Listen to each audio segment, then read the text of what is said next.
reserva extrativista Cazumbá Iracema foi criada no dia 19 de setembro de 2002. Tem uma área de aproximadamente 750 mil hectares. E, em consonância com a lei que a instituiu, a reserva extrativista tem o objetivo de garantir aos moradores a manutenção da sua cultura e da forma tradicional de vida. Contudo, como unidade de conservação federal, essa reserva atende objetivos bem mais amplos, que visam beneficiar toda a sociedade, tais como a conservação da extensão da área natural no bioma amazônico, que é considerado um patrimônio nacional pela Constituição Federal, a manutenção de serviços ambientais prestados pela floresta, a ciclagem dos nutrientes, a formação do solo e manutenção da produtividade primária, a preservação do material biológico proveniente do processo cumulativo de conhecimento e de transmissão por gerações, além da capacidade da população local de proteger a área que lhe é concedida, cumprindo finalidade de relevante interesse público graças à sua cultura e o seu modo de vida.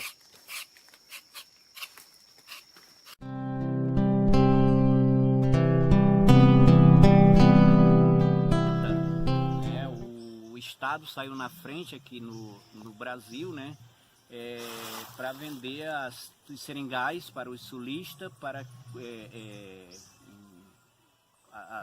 eles trabalhar com gado, né, bovinos. E o Rio Caeté foi todo comprado por paulistas. Os paulistas entraram aqui e compraram todo o Rio Caeté para transformar numa fazenda. Então já alguns se instalou aqui, e aí com o trabalho de um padre que nós tínhamos em cena, herói, o padre Paulino, né, a gente conseguiu mudar essa ideia e que o governo federal desapropriou essas áreas que tinham sido compradas, outras áreas que foram compradas e que eles nem começaram porque foi de um tal Pedro Dutra, né, mas os seringais eram todos dele, né, não tem um documento, mas na verdade era do Pedro Dutra. E com isso veio a ideia da criação das reservas extrativistas em 1980, né? E todo aquele trabalho que aconteceu da criação das reservas extrativistas até que ganhamos essa causa, né? E foi criado o Conselho Nacional do Seringueiro. Em 84, o INCRA chegou aqui para lotear toda essa área que tinha sido desapropriada. Até então a gente estava bem achando que o governo federal tinha desapropriado e a gente estava tranquilo, né? Tinha saído da mão do patrão, do pecuarista e tal, mas na verdade nada disso era verdade, né? O que a gente estava pensando, a gente estava errado. E aí vem o impacto do projeto de assentamento, onde o extrativista ia ficar com uma área bem reduzida, porque nós temos uma área, as colocações são em média de 900 hectares, né? 300 hectares a 900 a 1000 hectares, dependendo da quantidade de estrada de seringa. A média de estrada de seringa? São 100 hectares por estrada de seringa, né? Então uma colocação que tem 10 estradas de seringa é 1000 hectares, você não tem um limite, você não tem cerca, extrativista não tem cerca, né? Ele não sabe a divisa da terra dele, ele não sabe o tamanho, então ele foi muito acostumado com isso. E a ideia da criação das reservas extrativistas é para manter a cultura e a tradição dessas pessoas, o modo de vida, enfim, dessas populações que uma vez a terra loteada ele vai embora, ele não fica, né? Isso é notório. Se você vê o projeto Boa Esperança, que é esse que nós estamos aqui, né, que é onde nós estamos no limite do projeto Boa Esperança, virou fazenda.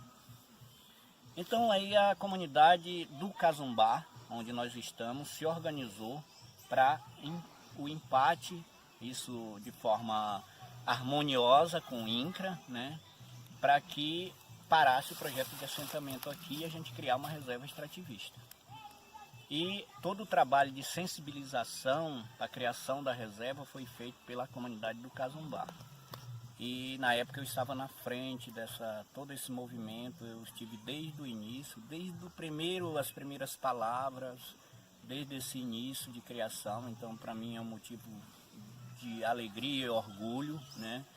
Por hoje a gente ter 750 mil hectares, 350 famílias vivendo no seu modo de vida e de certa forma no seu conforto, né? Porque apesar de até hoje as famílias não entender ainda muito bem da importância, né, de ter uma garantia, primeiro de tudo garantia da terra, mas a garantia do modo de vida. E daí que a comunidade se organizou e foi buscar parcerias, né? Foi muito difícil esse momento, tendo em vista de que a gente estava num confronto com o governo federal, que tinha um projeto de assentamento que, na verdade, ficou, após a criação, nós ficamos com 240 mil hectares que era do projeto de assentamento do INCRA, né? E isso foi um certo desconforto, né? Porque o INCRA que podia nos ajudar, de certa forma a comunidade estava contra o projeto do INCRA e o INCRA não estava favorável à criação da reserva, né? Porque na verdade já o projeto estava sendo já todo demarcadozinho, sabe? E aí a gente parou o projeto de assentamento aqui. A comunidade do Cazumbá trabalhou, além da sensibilização, trabalhou também o levantamento socioeconômico de todas as famílias dessa área. Não foi fácil, que naquela época era muito mais difícil, mas foi a força de vontade e a organização que não foi só minha, né? Foi de todas as pessoas que trabalharam aqui. Portanto, eu tenho o processo de criação. No processo de criação a gente criou um volume bem grande, eu tenho isso com muito orgulho lá. A primeira página está lá, a primeira baixo assinada que a comunidade fez com a assinatura de todos os moradores. Então eu tenho isso lá no escritório, isso para mim é um anseio de muito orgulho. E é o que as pessoas dizem, que as reservas extrativistas são criadas de cima para baixo. A Cazumbá não foi, eu tenho prova disso.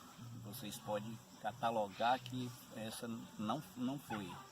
Na verdade foi consultado e muitas vezes as famílias. É tanto que eu conheço todas as famílias por nome e sei a localidade de cada uma. Se eu disser para vocês que o trabalho foi um trabalho extremamente coletivo, a criação da Reserva Cazumbá foi, porque a nossa grande parceria era a Igreja Católica, na pessoa do Padre Paulino, né? Depois, só lá nós começamos isso em 84, né? Com o trabalho que o INCRA veio fazer aqui de assentamento. O INCRA se instalou inclusive aqui na comunidade e daqui a gente começou esse trabalho. E só em 98 é que a gente conseguiu o apoio do CNPT na época, né, que trabalhava junto com o IBAMA, né, era uma diretoria do IBAMA, Centro de Populações Tradicionais, né, e com isso a gente ganhou volume no trabalho, né, porque tinha a parceria do IBAMA, né. E com isso veio, graças a Deus, em 2002 a criação da reserva. Mas foi assim muito difícil, porque diante disso a gente aprendeu a muitas coisas, né? Que foi se organizar, criar uma associação, trabalhar além da sensibilização dos moradores, né? Das famílias.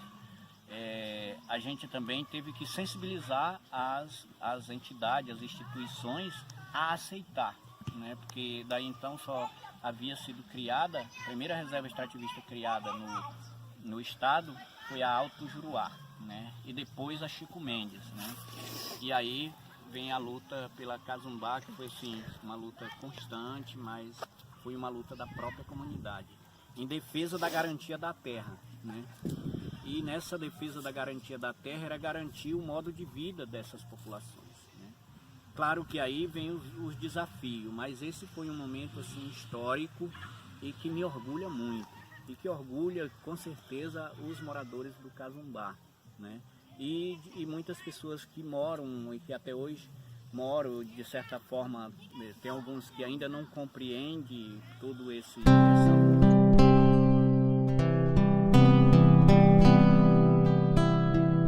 Cortar tudinho vai levar muito tempo, porque eu nasci e me criei nos centros dos seringais, na floresta. Muitas vezes eu digo assim para as pessoas, eu sou que nem um tatu, sou que nem um bicho, porque eu não conheci nada de nasci e me criei. O meu brinquedo foi uma cabrita de seringa, cortar a seringa, né?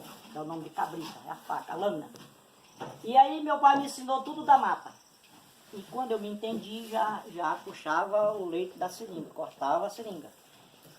E levei isso praticamente 42 anos, cortando seringa. Eu aproveitei o rio Iaco, cortando nos seringais. Se for possível, dou até o nome dos seringais. Aproveitei um pouco do Macauã. Rio Purus foi onde eu comecei a cortar seringa, no seringal Natal, eu tinha 11 anos de idade. E voltei por aí assim, nesse rio tudo eu trabalhei, cortando seringa. E quando a seringa ficou meio complicado, o preço aqui caiu, que deu uma queda no preço da borracha, Rondônia estava melhor, que a gente produzia mais, né? A seringa de cultivo, né? E aí eu fui para lá. Eu aproveitei muito, porque aqui eu produzia 1 tonelada, 1,5 toneladas, 2 toneladas por ano. Lá eu fabricava 2.000 quilos por mês. Caramba. Então me dava uma renda melhor. E eu passei uma temporada em Rondônia cortando seringa, né? De Rio Branco para lá, onde tinha seringado nativo de cultivo, eu estava dentro. Tabernaal, aquário e outros. E aí, para finalizar, que a minha história foi toda a vida nesse sentido, lá eu aprendi a mexer com seringa mais do que aqui. Porque a seringa daqui, eu conheço até o lado que era melhor de leite. Eu olho a seringueira e digo aqui, corta no painel aqui, dá mais leite que desse lado. Digo e provo. E aí, quando eu cheguei lá, eu fui aprender também a nova técnica, que eu fui aprender como plantar a seringa, como enxertar a seringa e aprendi a cortar também, de fazer o painel, que lá é cortar diferente, é um painel bonitinho.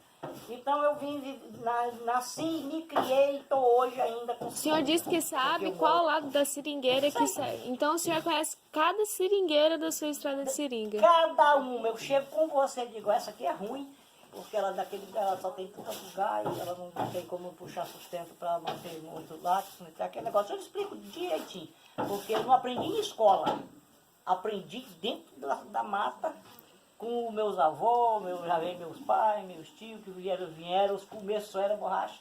Por isso que eu falei para a moça da agorinha, que o cara conhece, chega numa seringa e sabe onde é que está a outra, pela ramagem da seringa, que ela indica. Né? A ramagem dela indica, a outra é para ali. Isso. A outra para ali. Então tinha esses profissionais nesse tempo, né? E nós vínhamos aprendendo esse sentido. Aí aí formava uma colocação, dali já marcava todo canto, armava outra colocação. Do mesmo jeito, já tinha uns caras especiais para fazer aquilo. Aí aqueles molequinhos que estavam no meio daquele doutor, aquele professor que era, já ia aprendendo também, né? Curioso. Que nem eu era curioso.